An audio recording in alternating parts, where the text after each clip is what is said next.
Bonjour, on se retrouve aujourd'hui avec une vidéo. Donc ça y est, je l'ai enfin fini, mon premier album avec la collection Ginko de chez Florilège Design. Donc j'ai complètement craqué sur cette collection, notamment en novembre sur le salon d'Olioul. J'avais vu cette collection et vraiment les couleurs, les coloris, enfin, et un petit peu tous les designs me plaisaient énormément. Donc là, c'est juste la page de garde du bloc. Donc j'avais pas mal de blocs, je vous remettrai hop, ici mon lien vers mes achats. Et lors du salon de Nîmes en février, j'avais acheté un Dies de la collection qui était pas mal, qui était en rupture un petit peu en fin d'année. Et je me suis dit, bah, si je le trouve sur le salon, et ça a été le cas. Donc voilà, j'avais pas mal de choses de la collection. J'ai plein d'autres projets. Là, je pense que je vous ferai peut-être une page dans le format A4. On verra si j'y arrive parce que j'ai pas mal de petites choses à faire. Je suis en train de faire une boîte pour ranger mes tampons, mais il m'en faudra 2 par contre.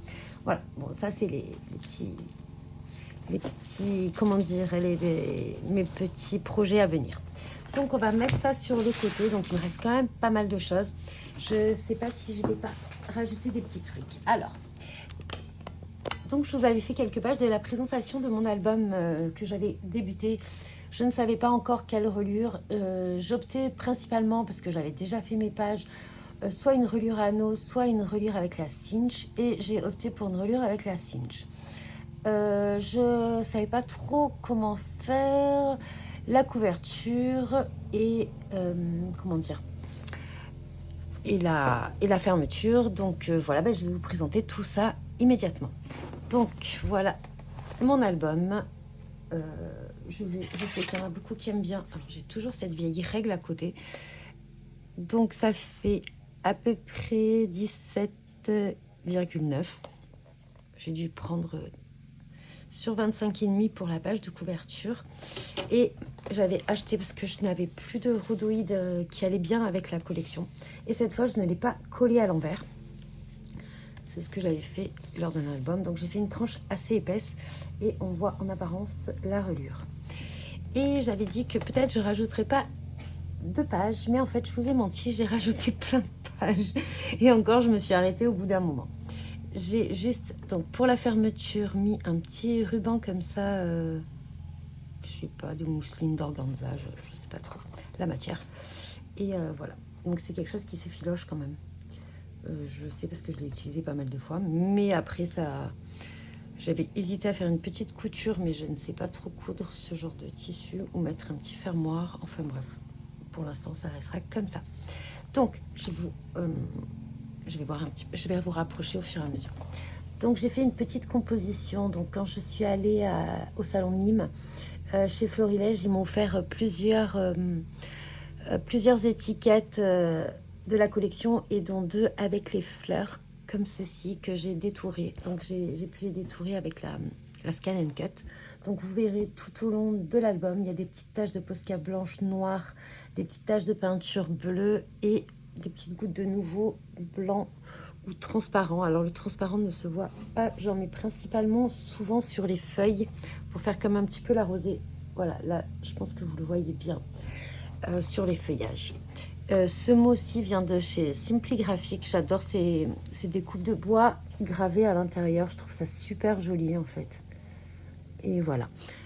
Ça, c'est les petites feuilles, vous savez, j'ai même plus les stickers transparents. Ouais, il me reste pas mal de trucs. Je vais voir si vous voyez, comme ça. Alors, j'ai bien aimé, à réfléchir. Je ne sais pas si j'en reprendrai d'autres pour le moment. Mais c'est vrai qu'au départ, j'étais pas trop pour. J'avais essayé de les coller sur des feuilles et les détourer, mais j'avais pas trop aimé. Ça enlevait la transparence, en fait. Voilà. Et puis au final, j'en ai rajouté. Donc, ici et ici. Puis, je trouve que ça fait sympa. Donc, à voir. Donc, ma première idée était, oh, j'aime pas trop. Et en fait, au final, je me suis laissée agréablement surprendre par ceci. Donc, j'ai opté. Ah ben, c'est super. Voilà. On voit tout l'album. Donc, la tranche de l'album, j'ai fait une tranche à environ 6,5. Oui. Donc, 6,5 J'ai collé le rhodoïde avec du double face que j'ai renforcé par 2 fois en fait. Pour pas qu'il se décolle parce que la première fois là je l'avais pas mis assez loin et en fait il s'est tout décollé. Donc il y a 2 sections sur l'album. C'est cette section là en fait au départ où je devais faire juste une petite enveloppe et au final j'ai rajouté des pages et j'ai fait une petite compo déstructurée comme ceci. Donc la première section de l'album vous l'avez vu, donc il y a principalement des combos de die cut, des dies, principalement des dies de chez Florilège, mais pas que me semble-t-il. Voilà, donc là je vous remontre succinctement un petit peu tout ça. Voilà, cette page de transparence qui, au début, j'étais pas trop contente de cette page que je trouve un petit peu vide, mais je me dis qu'avec la photo ici ou quoi, ça pourra faire sympa. Donc toujours mettre recto verso quand vous faites du transparent. Après, suivant, c'était quand même, c'est les papiers de la collection, donc en fait, hop, là on va peut-être un peu le voir. Vous pouviez le laisser aussi uniquement dans ce sens-là, parce que comme j'ai fait là. Parce que voilà, il y a quand même la couleur derrière qui est assez jolie. Et je viens de faire une bêtise. Bon, je recollerai un petit peu. Ça, c'est le texte de la collection. Alors, j'aime beaucoup cette découpe, les feuilles de ginkgo. J'avais aussi le carnet, vous savez, d'album pour faire 30-30. Alors là, par contre, je referai quelque chose avec parce qu'il m'en reste. Je fais exprès de garder pas mal les pages 20-20, pardon, pas 30-30. 20-20, le carnet pour faire un mini-album et vous avez un tuto dedans. Là, par contre, vous voyez, j'ai pas mis de gouttes. Ça manque un petit peu de relief. Quand on présente un petit peu l'album, on s'en rend compte par la suite. Alors, j'ai fait pas mal de compositions avec toutes ces feuilles, avec tous les... Comment dire vous avez le recto verso des feuilles. Et sur certaines, vous avez pas mal de cartes de découpe. Alors, est-ce que j'en ai une qui me reste ici ?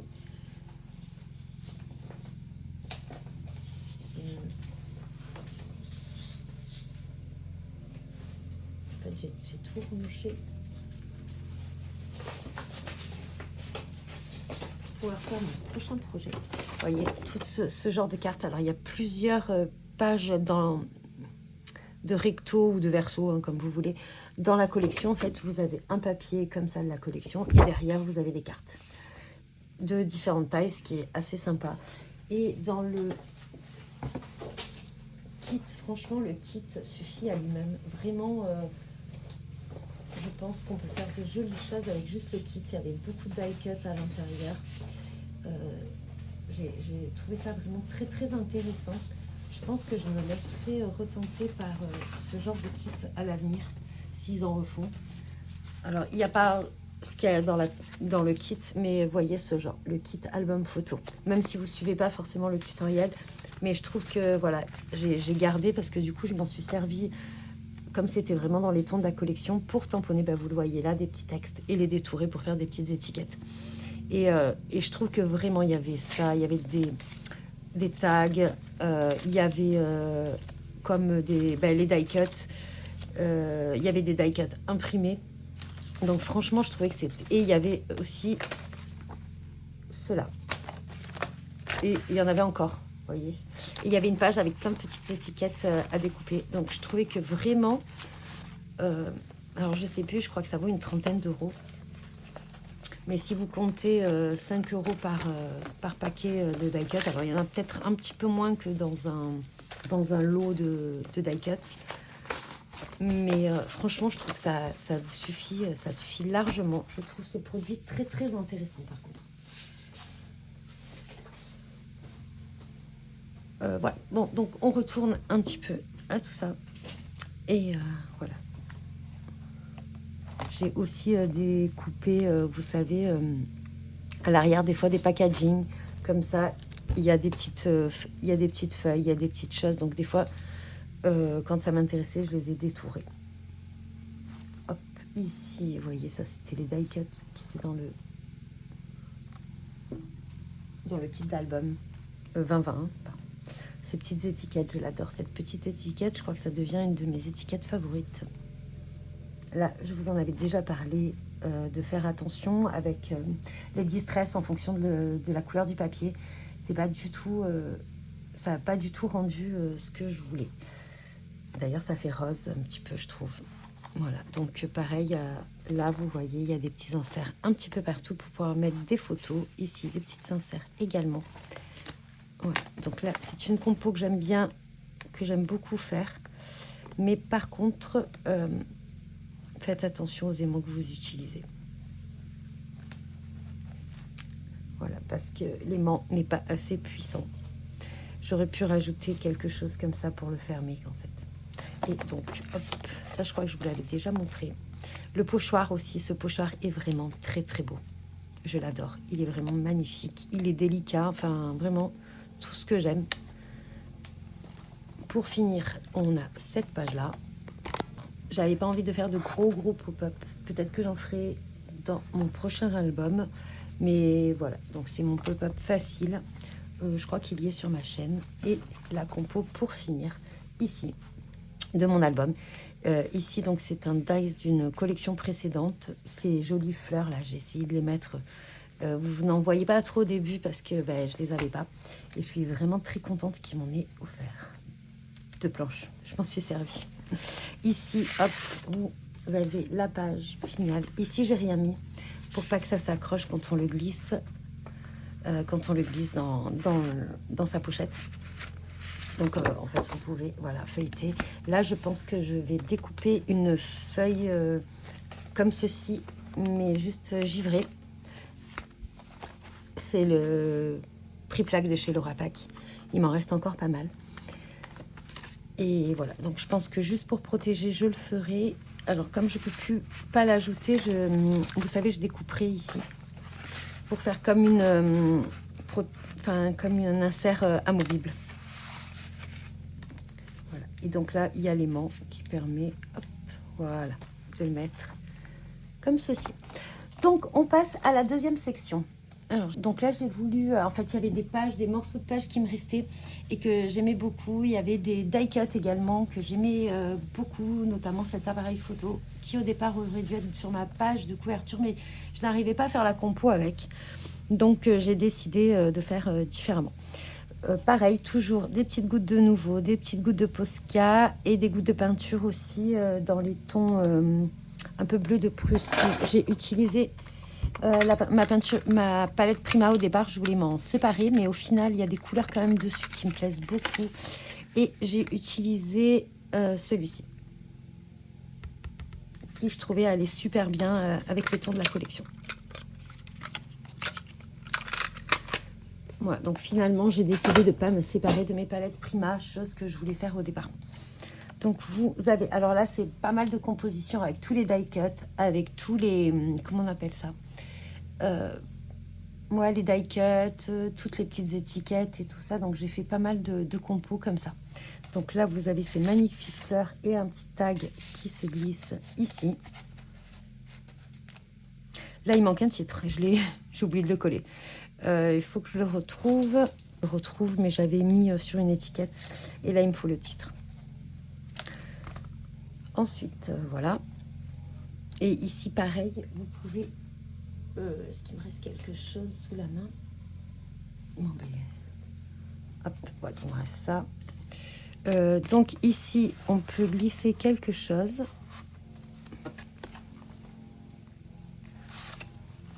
Ici aussi, mais plus petite, hein, bien sûr. Ici, toute petite étiquette ici.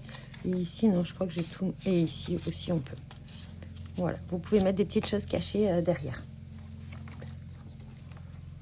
Alors, c'est vrai que quand je les ai faites séparées et je me suis rendu compte que c'était un petit peu à côté. Mais bon, c'est pas grave. Ensuite, donc j'avais pris aussi les papiers calques de la collection. Et comment dire, je l'ai trouvé magnifique. Alors celui-ci, au départ, je l'avais pas mis, je voulais le garder pour un autre projet. Et puis voilà, j'ai rajouté une page, une autre page, et puis voilà. Donc là, un tout petit pop-up. J'ai mis pas mal des étiquettes aussi. Il y avait une planche, je crois, avec plein d'étiquettes comme ceci. Voilà. Donc là, j'ai juste mis 2 petites pochettes comme ceci. Et j'ai fait quelque chose de vraiment tout simple. Je voulais rajouter quelque chose ici, mais bon, non. Au final, ici, vous avez plusieurs pochettes. Vous pouvez mettre plusieurs choses dedans si vous le désirez. Et là, en fait, au final, je l'ai collé en entier. J'ai pas réfléchi, je l'ai collé en entier. Donc, j'ai fait juste une petite compo toute simple. Ensuite, donc, ici, également, ça s'ouvre. Alors là, c'est le dernier dies que j'ai acheté. Là, ici, au départ, je voulais mettre un titre et en fait, à chaque fois que je le mettais, je trouvais que ça faisait très, très chargé. Donc déjà que la page est chargée, donc j'ai décidé de ne pas en mettre. J'ai juste mis une petite étiquette pareille de la collection, comme ceci. Et ici, donc vous avez la pochette. Au départ, il devait avoir que cette pochette. En fait, tous ces volets ne devaient pas y être. Et puis, j'ai trouvé ça dommage. Donc, voilà, il y a cette magnifique découpe qui, au départ, aussi devait être sur la page de couverture. Mais au final, je la trouve très sympa comme ça. Donc, toute simple. À moins que je rajoute un petit texte ici. Pareil, sans vous le présentant, des fois, on se dit... pourquoi pas rajouter un petit texte. Alors, j'avais essayé, mais à chaque fois, ça n'allait pas. Donc, à voir ce que je vais mettre par la suite. Ensuite, qu'est-ce que j'ai fait donc, juste, ça s'ouvre comme ceci. Et ici, pareil, hein, vous pouvez mettre quelque chose. Et ici, vous avez la pochette. Ici, juste, voilà, comme cela. Et la dernière... alors, je vais vous mettre comme ceci. La dernière page, donc une petite... pareil, un petit tag de la collection. Voilà, vous pouvez mettre encore des choses ici si vous voulez. Ce n'est pas collé entièrement. Et ici, est-ce que... non, okay. Ah non, c'est ici. Des fois, je ne sais plus. Et ici, vous pouvez...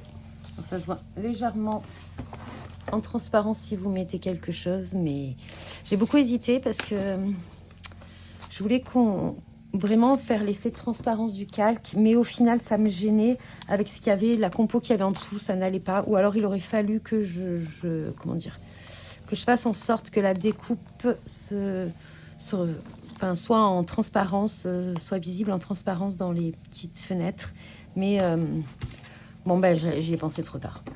Voilà. Donc voilà, donc ça c'était mon album Jinko. Je me suis régalée à le faire. Bon, ça a été un petit peu long parce que j'ai fait plusieurs projets en même temps. Et donc dites-moi ce que vous en pensez. Moi je me suis régalée vraiment. Cette collection, je l'adore.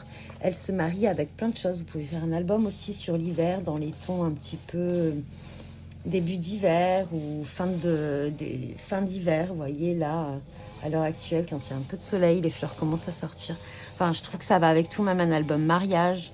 Enfin, j'adore vraiment cette collection. Pour la couverture, je ne sais pas si je vous en ai parlé, j'ai utilisé des feuilles de chez Lily Pot de Colle. Donc là, c'est un blanc, en fait, un petit peu tissé comme ceci. Et en fait, les feuilles sont totalement encollées. Et ça, c'est hyper pratique pour faire les pages de couverture. Souvent, je m'en sers. Et il y avait celle-ci un petit peu texturée. Et je trouve que ça va super bien avec la collection. J'aime beaucoup ces feuilles de toile. Je crois qu'ils appellent ça des feuilles de toile. Mais voilà, déjà toutes préparées. Voilà. Et j'avais choisi ces deux... J'ai choisi parmi le stock. J'en avais acheté pas mal. Et j'ai choisi parmi le stock ces deux pages. Sinon, quand j'ai du simili-cuir, j'ai des feuilles... je crois que je vous les avais déjà présentées. Donc, en fait, quand j'ai du simili-cuir, j'utilise un petit peu ce genre de page. Il m'en reste encore. Je les avais eu un super prix lors de soldes, mais il y a très longtemps. Et en fait, il y en avait, j'aurais dû en prendre beaucoup plus. Parce que c'était un prix assez raisonnable. Et ça, c'est très pratique pour faire les couvertures. Enfin, moi, j'aime bien. Voilà, ça c'était la petite aparté. En attendant, j'espère que cet album vous aura plu. N'hésitez pas à mettre des petits commentaires de ce que vous en pensez, s'il y a des choses que vous aimez, s'il y a des choses que vous aurez rajoutées. Là, j'avoue que j'avais hésité, mais peut-être que je le ferai là, parce qu'en vous le présentant, ça fait vraiment très blanc. Des petites étiquettes, mes petites étiquettes favorites là. Vous voyez, un petit peu comme ceci. Vous voyez, je trouve que, hop, un petit peu comme ça là, vous voyez. Ou peut-être les mettre une comme ci, une comme ça. Mais je pense que je vais opter pour ça. Est-ce que je vais remettre un petit peu de, comment on appelle ça, de papier calque à l'intérieur au motif de la collection. Mais vraiment, rien qu'en vous voyant visuel, là, je pense que je vais opter pour coller ces petites étiquettes, comme ceci. Non, ça c'est mon... ma façon de faire quand je vois un petit peu des choses. Peut-être mettre... voilà, après, il faut que je m'arrête parce que j'ai toujours tendance à en mettre, et après, ça fait trop chargé. Voilà, en attendant, ben, je vais essayer de vous mettre des photos à la fin et je vous dis bon visionnage et bon scrap.